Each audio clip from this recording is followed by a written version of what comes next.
Our hearts beat to the city streets. We began to feel the fire. We rise like tall buildings as the chemicals they take us higher. The night's young, it has just begun as she puts her hand in mine. We wanna chase the night, wanna dance to the light, pull the stars from the sky, just two hearts running wild. Never sleep, never stop, as we shout from the top. We're gonna be. I'm Sue. And I'm Steve. And we're aging joyfully. And we are celebrating 34 years of marriage. Woo! And just had two nieces get married. So we're talking about our marriage. That's right. What we've done to make it healthy and suggestions for the younger generation, which is challenging. So stay tuned to watch this video where we talk all about marriage.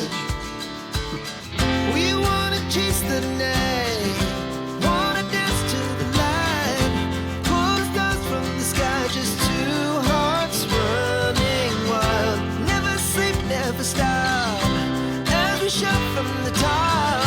We're gonna be two hearts running wild.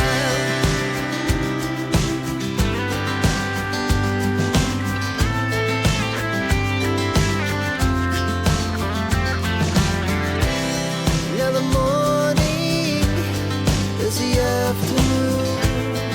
We lay awake in bed. It laughs so loud as the hours pass. We're gonna do it all again. We wanna chase the night, wanna dance to the light, pull the stars from the sky, just two hearts running. Never stop, as we shout from the top. We're gonna be. We're gonna be two hearts running wild.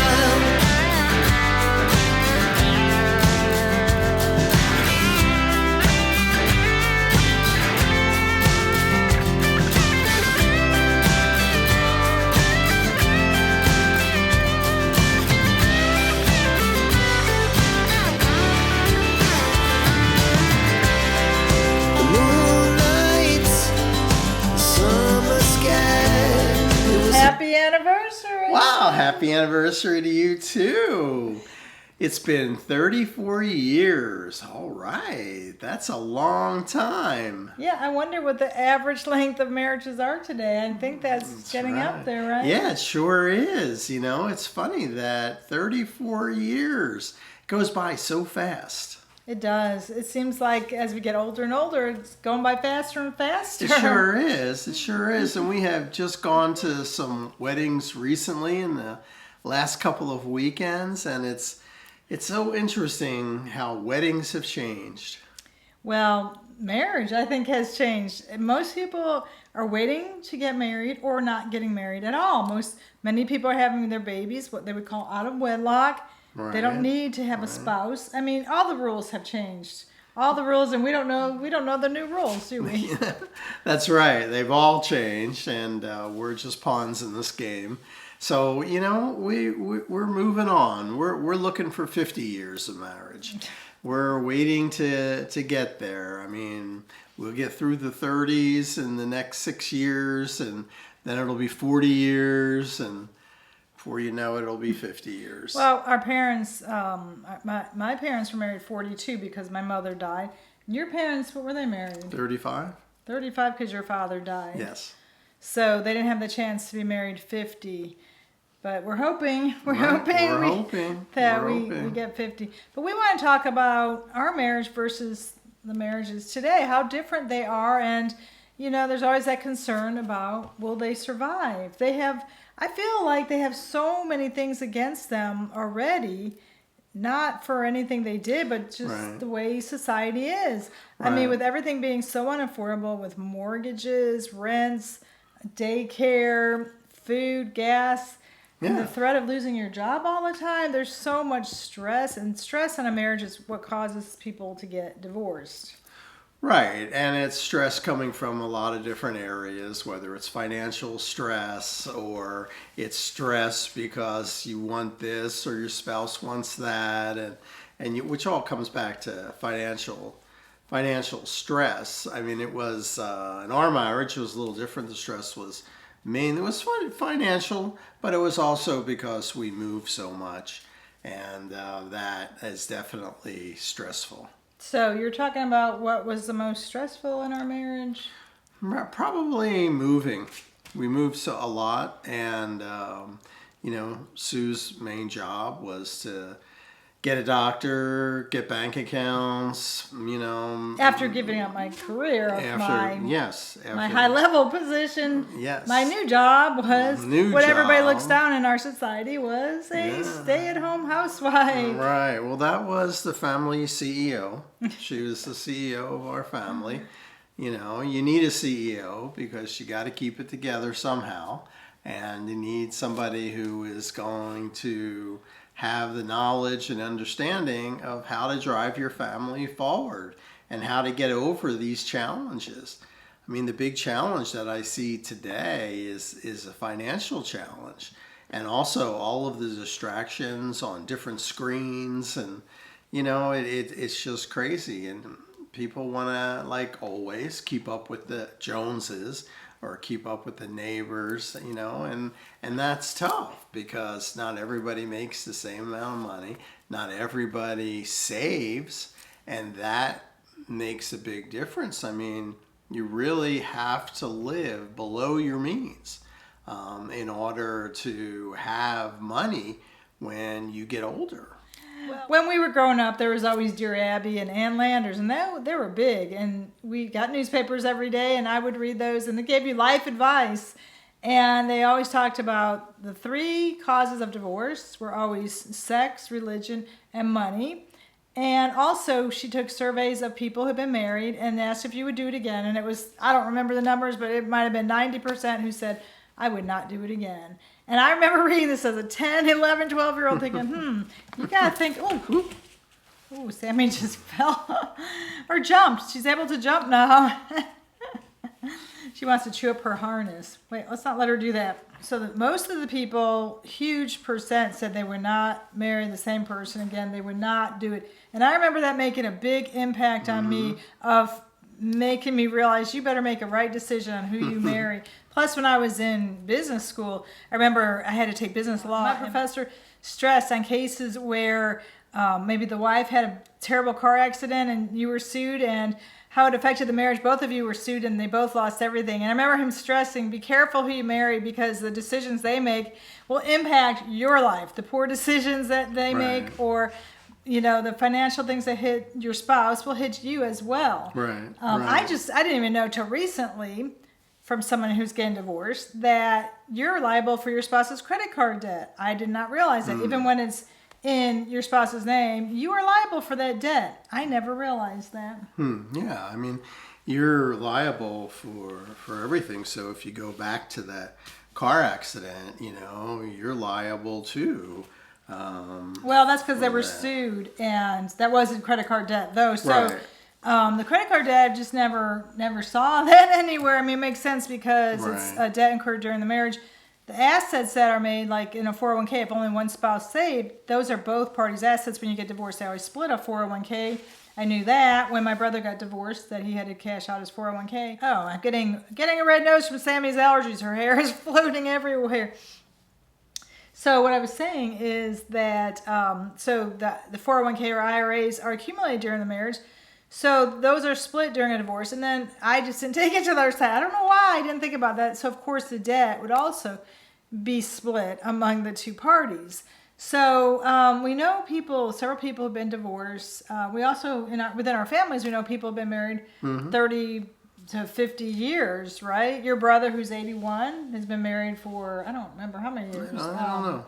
It's 50 something. 56 or something. Yeah. Yeah, and with these weddings we went to, I was saying to my brother-in-law that if a lot of them require premarital counseling before the wedding. And I said, counselors can tell by body language who's going to stay married and who isn't going to stay married. Right. And he said, they're not always right. And I said, well, I think that they are right. Just the people stayed married, but it doesn't mean they had a good marriage. Right, they just stayed in that marriage. For convenience. Or whatever. Maybe they didn't want to split. I know people who couldn't afford to get divorced because they'd have to sell a house and split their retirement. So a lot of people just stay married, which is, I think, kind of a new thing. I don't think people did that. If they didn't want to be married, they'd get divorced. But it's so costly to get divorced these days. Right. People can't even afford that. Yeah, I wonder if it costs more than getting married. Oh my gosh, I don't know what the average wedding is. I'm guessing just a typical wedding might be $100,000. Yeah, I think that's probably right. And I don't. 100,000 is probably accurate. Do you know what we paid for our wedding? No. I don't remember either. I think with rings and everything, I think it was, I'm thinking 15,000, 20,000. I don't know for sure because I do have a book somewhere. I know the meals were, I think, $15, and we paid for quite a few people who said they're coming and didn't come. We had to pay for those. But we kept it as frugal as we could, and so I think it was maybe 15,000, 20,000. Right. It was definitely different times. Well, 34 years ago versus today, everything is so outrageous. And a thing that I never heard of was that the bride and bridesmaids all go for the whole day, the wedding day, and have breakfast and lunch and get their hair and makeup done and talk. And I was like, I had never heard of that, which I guess has been... My brother was a wedding photographer, and he said that's been around forever, but he lives in Chicago. So up there, the weddings do tend to be more of a big affair than in the South. Yeah, the South does have the meals and everything, but when the wedding ended, he said, this is the earliest I've ever left a wedding. That you don't leave before midnight in Chicago. Right. You really work hard as a photographer, which he did not do this wedding. He was not the photographer, but he was nice enough to videotape the one wedding. So we're going to show some pictures of these beautiful weddings, just not the people because we have no permission, just the location. One was in Savannah and one was in Waynesville, both destination wedding spots. And that's another thing. Yeah. Not getting married where you live, but in a destination wedding spot. And I think that's always been the case. Yeah, maybe. Some people, go to an island or something. But usually you have 5 or 10 people. You don't have 100 or 200. Right. When you have 100 or 200 at a destination wedding spot, those people are committed. Well, you've got to have some wealthy friends, and we don't have wealthy friends, do we? Because people didn't even come to our wedding because we lived in South Carolina, and our friends were from Tennessee, Chicago, Philadelphia, and they did not come to our wedding because of the cost. Right. So I don't know. I don't know if young people are wealthier, charge more. I have no idea, but they had good turnouts at both of these weddings. Oh, yeah, they really did. They really did. Yeah. And they were fun. They were fun. It's always good to go to an outing and, in a different city. So it's kind of like a wedding vacation kind of thing, kind of stressful. But both of them were very nice. The weddings itself were very nice. We didn't have a lot of time to do a lot of touristy things. No. But, the second wedding that we went to, there was kind of planned events for 3 days.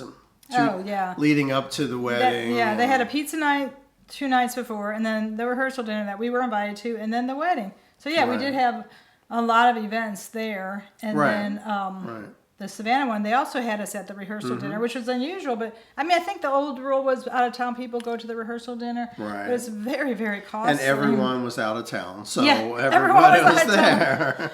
Well, the second one, they didn't have everyone out of town because they had an event after the rehearsal dinner. They had they had so many events. They had an open bar at a brewery in Nashville, and then they had and then the bridesmaids and bride had a tea the morning of the rehearsal. I don't know, so many different events that I'm just seeing dollar signs because we paid for our wedding, so we can never afford that. I know when we got married.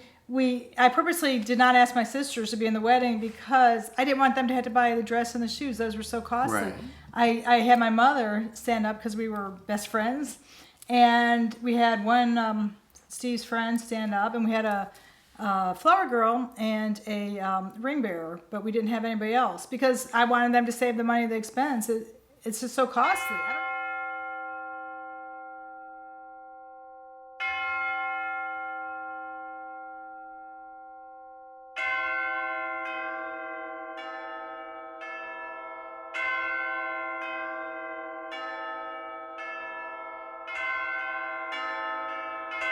costly. I don't know how anybody. And then the bridesmaids today have to take the bride on a what's it called? We never did that either. The trip for the bachelorette trip. Yeah. And they're supposed to pay. It's supposed to be out of town, and they pay for the room and all the expenses. And I'm thinking, you got to have some pretty wealthy friends. That's right. To do all this. You do, and or a good credit card. And once you start having kids, then you kind of think, do I do this for my friends? I don't know. We didn't have these wealthy friends. Right. We did not have these wealthy friends. You know, weddings are mainly for the guests. At least in my mind, weddings are for the guests. And, you know, if you're going to spend a lot of money, that means your guests are going to be well taken care of, good food, you know, good music. It's going to be a party. And so you can kind of go that way, or you can kind of go the way of the inexpensive way, which is going to a justice of the peace and city hall or whatever and getting married. The end result is the same. I mean, you're married, it's just that the cost is a couple $100,000 difference. Well, not a couple hundred, maybe 100,000. Maybe 100,000 difference. I don't know. I mean, we add in all those other events, but of course the bride and groom didn't pay for those other events. But... Right. But the bottom line is, in this case, I don't think the bride and groom paid for the wedding. Well, we don't. So Yeah, we don't know. We don't know. It's not our business. We don't know. But the point is that you can either do it inexpensive or do it expensive. And when you do it expensive, you're most likely paying for your guests to have a good time. Yeah, we always regretted our wedding because you're supposed to get gifts that, well, technically this isn't true, but this is often a case in the North that you pay to cover the meal. And our gifts were these cheap $5 frames. Most people gave us these. They didn't look at our registry. They just gave us $5 frames. So we got very little money for our wedding, so it did not cover the cost of the wedding. So it was a strain on us, and so we had always regretted we didn't just go to Las Vegas or Gatlinburg and have that money for for the future because we were older.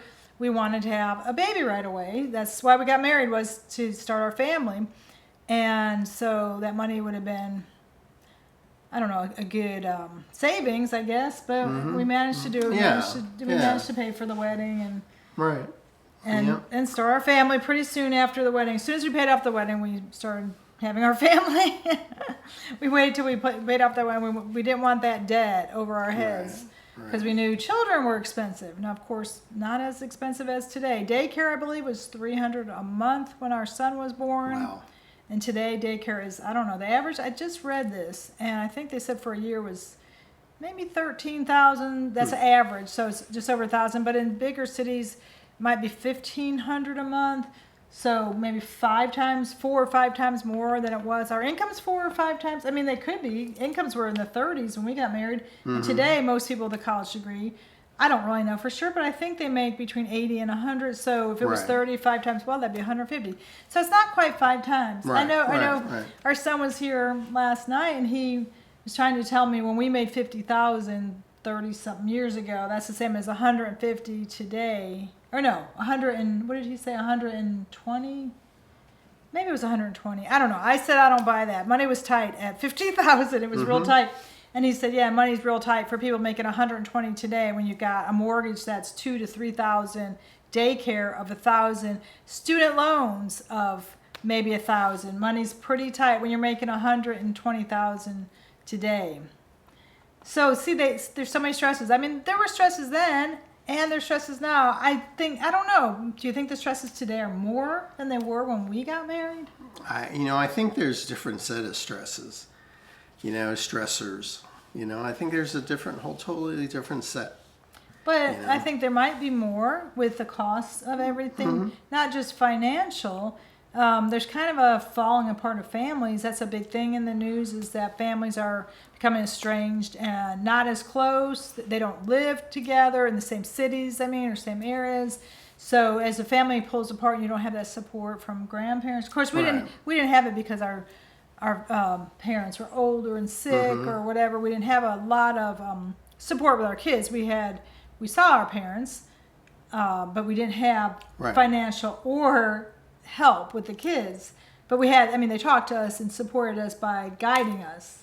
Mm-hmm. So do you think in our marriage, did you ever see us getting divorced, or did you ever consider divorce? I don't think so. I mean, I know so. I mean, there's no. When I got married the old-fashioned way, for better or worse, rich or poor, sickness and in health, and till death do us part. And you know, that's what I kind of live by. But there was a time. There was a time when you mentioned divorce. Well, there was a time when you mentioned. I know, but I'm talking about you first, and then me. Yes, I mean, in the first 3 years of the marriage, it's very tough.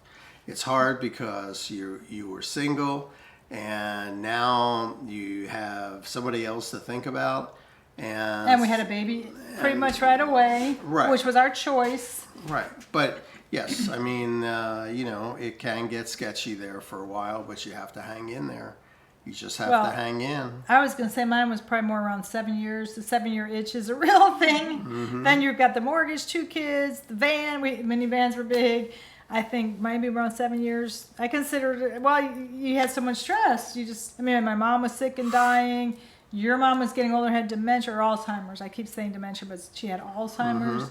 Mm-hmm. Your father had died when you were a teenager. So there were those pressures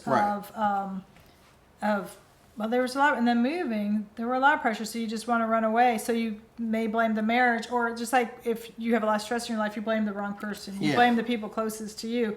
For it's easiest. For those stresses. Mm-hmm. But yeah, those were, I know at one point, we said we're not going to say the D word anymore. That was the problem. Once you say the D word, you might actually do it. So we vowed to never say it again. Do you remember that? Exactly. Yes, I do remember. You remember that? Yep. We made that pact to never say the D word. Never say the D word. Yep. But moving was one thing that actually kept us closer. It was a stressor, but it also brought us closer together because we didn't know anybody in the cities. Well, we had to rely on each other, you know, and we were each other's best friends. So why wouldn't we rely on each other and, you know, grow from there? And that's the way it worked. Did you have any goals when we got married? Goals within our marriage? Well, I was focused on my job goals at that Not the point. marriage goals? Well, my goal was to stay married. That, if you want to look at that, that's a huge goal. Well, I guess that was one of our frustrations. Steve was working all the time and he was traveling. He was always gone, so I felt like a single mother, a good part of our marriage, and not getting any recognition. Like I said in our last video, a woman at home doesn't get recognition. Right. And when the father's gone traveling, you've got double duty. I had the nighttime duty, taking them to all their activities. They were in a lot of activities, and making sure they're doing well in school, talking to the teachers, and putting them to bed, doing everything. But now Steve quit traveling quite a few years ago. After the Great Recession, he lost that demanding career job, and I think I haven't really traveled since then, right?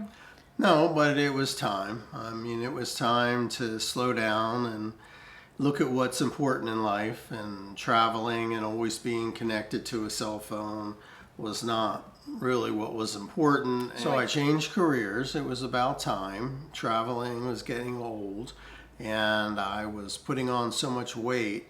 Plus, not being at home really took a lot. You know, I mean, I missed a lot of the kids growing up, and you know, I miss being with Sue, and always being tied to a cell phone is not the best way to spend your marriage. I remember one time we took my father out to eat, and I think my mother was already gone, and Steve had it was a BlackBerry, right? At the table at the restaurant, my father was disgusted and told him how disgusted he was. That's so rude to be on your cell phone when we're eating dinner. Yes, and of course he was of a different generation. But he was right. That was wrong. Yes. I mean, today, of course, both people are on their cell phone, playing games or not talking. Right. But that is a rule I'm trying to implement here at home. Steve's still tending to do that, and I say, you're at home now, put your cell phone away. It's a habit hard to break. But it is disrespectful. The things my father said held true today, and he was been gone for almost 20 years. Wow. He was very insightful for the future. he pointed out a lot of things years ago, like why CEOs make so much money and why college keeps going up. 20 years ago, he was like, it's ridiculous how much it keeps going up and up and up and up. The things he said 20 years ago, I'm just amazed that they're still right, but even more extreme today. Now, he never did talk about health insurance. He'd be shocked at health insurance today. Yeah, it's like, who could afford health insurance? Or having it and still going to the doctor. Right, it's outrageous. So you didn't really have a lot of marriage goals, just to stay married, because we had both What parents. are your marriage goals? Well, I mean, it was important to me to marry somebody whose parents were not divorced, because statistically speaking, you're more likely to get divorced if you marry somebody whose parents were divorced. So that was important to me. When our son got married, it was important that he married somebody whose parents were divorced her parents were married for 30-something years. They are not divorced. So that's important to me, because it gets more complicated when you do get those blended families. Yeah. That's another stress, in addition to the financial stress and all the other stresses, the isolation, the stresses since the pandemic that people in general have pulled away. They're not as supportive. They're not as talkative. They have isolated themselves more. There's some story in one of Newsweek or something that showed the person in their house, how they go from computer to the TV, watching Netflix, to their computer games, to their cell phone games, their texts, and they never leave their house. Their orders come, and they don't interact with anybody. So, it's a whole new world. And I don't know. So wait, your question was, did I have any marriage goals? Yes. Just no, staying married and living happily ever after. The fairy tales don't give details, do they? No, the storybooks don't give you details. It's just living happily ever after. That's what's drilled in your head, that the girl's a princess and she's going to get married and live happily ever after. There's no support or details or examples given. Nope, not at all. No, we looked at our parents' marriages as our guideline, our book, our playbook, right? That's right. So, I mean, I wanted to have healthy babies. I wanted to have 3 to 5, but we had 2. I had very unhealthy pregnancies, very difficult pregnancies. Scary. Well, because I fainted the first trimester of each pregnancy. And like I've said about healthcare with women, there is not a lot of respect. There's gender bias. So when I was said I'm fainting, slamming my head on the ground, didn't get any warning, they said, well, some women faint. They didn't really care. They're like, some women faint. That's it. Get over it. I could have died at any time as I slammed my head, because you'd get no warning when you were going to faint. Yep. So, no, I guess I didn't have a lot of marriage goals. When I think, I'm a planner, but that's one thing I didn't really plan. I just thought it would all fall into place. And I guess that's part of the problem. We didn't have premarital counseling when we got married. We might have wanted to have it, right? Maybe, yeah. Probably we never would have got married if we had it. Well, I think the big thing that we did right is that we saw each other's strengths, and we allowed that person to do what they're strong in. Like, I'm good at paying bills and money management, have a business degree, and so I paid the bills. And Steve is good at cooking. He loves cooking, loves healthy foods. So my mother's father died when she was 5, so she grew up in poverty, so she didn't always have the best diet.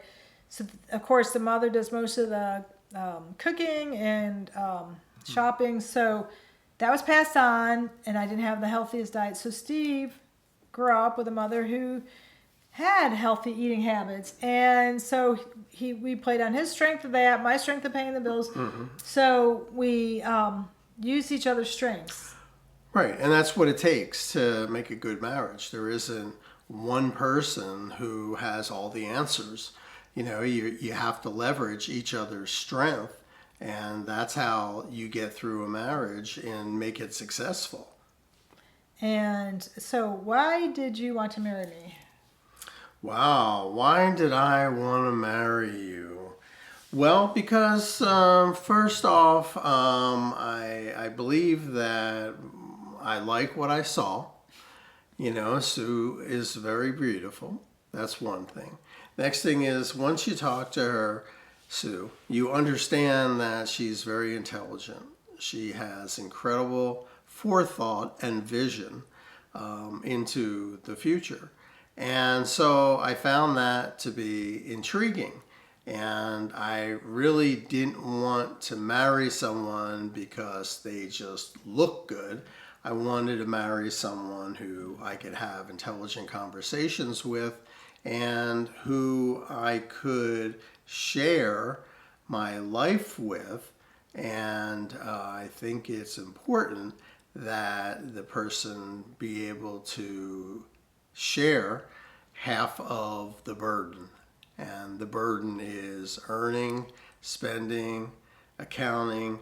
You know, it's all part of life. And I'm not real good at numbers, but Sue is really good at numbers. And so I look for a person who has the areas that I'm weak in, and that kind of complements me. And really, that's what helps make a long marriage.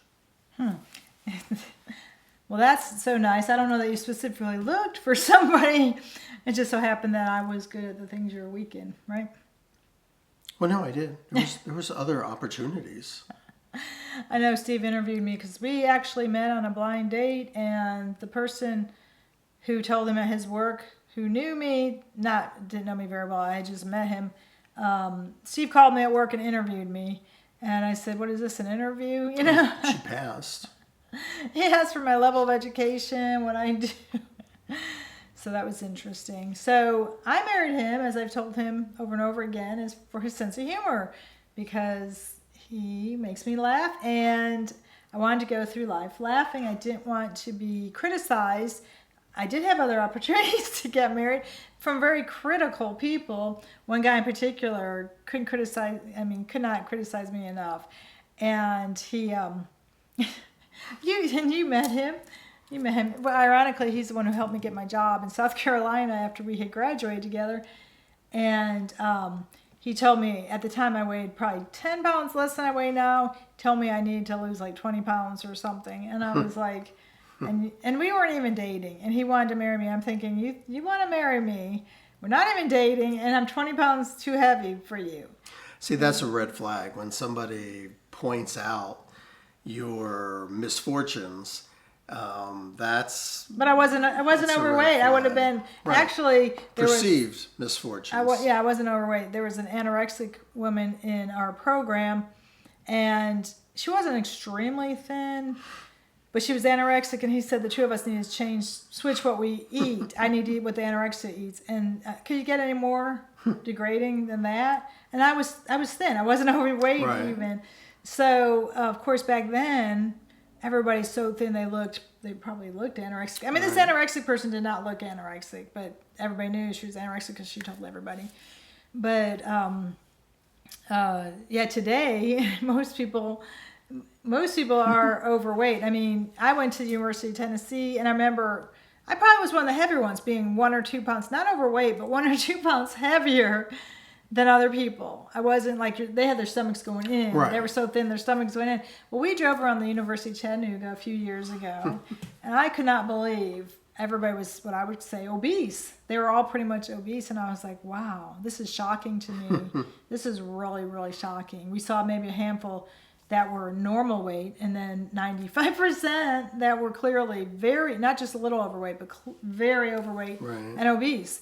So this particular guy was, I thought, way too thin and needed to gain weight. He was real scrawny. But we weren't even dating. And he had our whole lives planned out. And yeah, talk about weird, you know. Talk about weird. But I was like, I'm not going through life with somebody who criticizes me. Mm-hmm. I mean, I'm not going to, if they're doing that, well, we weren't even dating, but if they're doing that at the beginning of the relationship, they're not going to change in the marriage. So I wanted to look for somebody who wasn't going to criticize me and find faults, but somebody who's going to lift me up and make me stronger. Right. Exactly. And that's the way it should be. And I look for the same thing, you know. I mean, it's somebody who isn't going to criticize me, but is going to lift me up and make me stronger. I mean, that's the give and take in a relationship. And at the time, I was working for a Fortune 500 company who we did team building, and they called it synergy. So one of us has the right answer. One of us has the strength. Ironically, Steve is more of the dog lover than me. He loves dogs more than me, but I'm the one who takes care of the dogs, even though he's the one who loves the dogs more. But Sammi and we've been cool, right? Yeah. Now we're doing her pictures, and she actually loves doing those pictures. She does. That's been a fun hobby. She's an actress. She's a ham. She's a ham.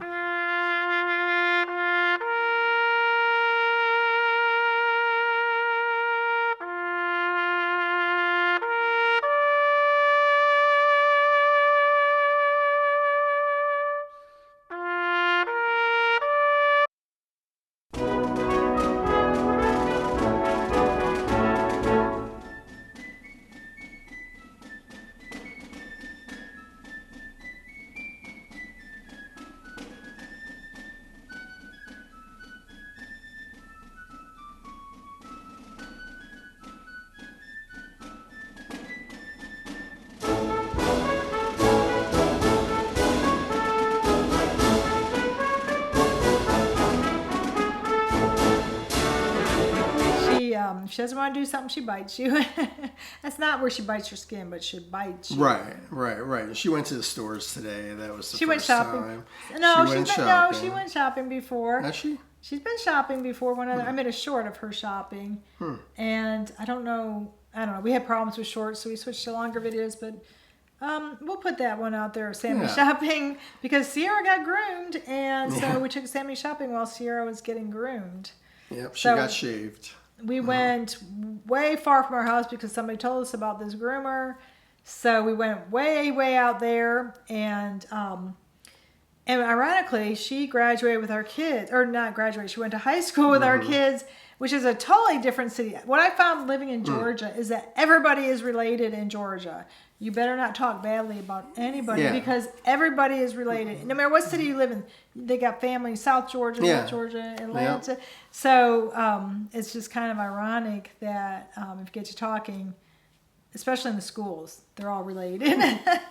So I mean, you shouldn't be talking badly about anybody anyway, right? Right. That's right. That's counterproductive.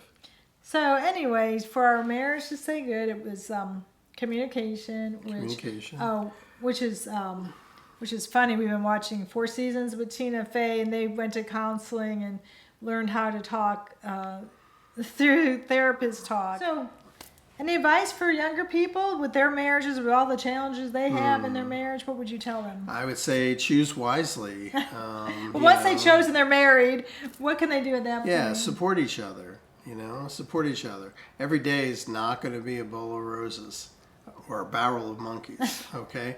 Or butterflies and rainbows. Butterflies and rainbows. It's going to be hectic. Just remember that this is your spouse, this is your friend, this is your confidant, this is the person who has your back. Who has your back. Exactly. So, I mean, you have to realize that this person is the one who is going to be with you through thick and thin and to the end. And so treat them that way. So, I don't know. I think you should take the boring parts of life and make them fun, like washing the dishes together or cleaning the floors or doing the housework together so you can have fun the rest of the time. Like, because Steve does work and I'm at home, I try to do the bulk of the work at home so we can have one fun day a week. Mm-hmm. And if I could get everything done, we could go out and have fun. Yep, absolutely. And then we also look for fun. I mean, we've been doing little things like when he gets home playing 10 minutes of a game of like Taboo, not keeping score or anything, but just 10 or 15 minutes to keep our brains sharp and being connected. My niece, who did get pre-marriage counseling, which was, I think, required or something, said how you greet the person when they come in. Do you greet them or just sit there and do nothing? Or do you greet them excitedly that they're home and welcome them home? That's what I saw I read Quora and read it every day, and somebody said, I come home to an empty house, there's nobody there, I'm really sad. I wish I had somebody who cared about me, who had my back, who valued me, who welcomed me home. Right. Because there is less and less people getting married, more and more divorces. It's a whole new world. It's a whole new world. Oh, it is. Yep. It is a new world. So we don't know what our next video will be about. Something in the news, maybe. Yeah, we don't know yet. I wanted to talk about the 5,000 bonus that they wanted to give. They're talking about giving to people to encourage people to have babies today. Is that really enough? Will it work? I don't know. One of those things, or something else going on in the news. Every day there's shocking news. There certainly is, and every day it's something new. So And shocking. And shocking. So buckle in. Buckle up. Until we see you again. Take it easy.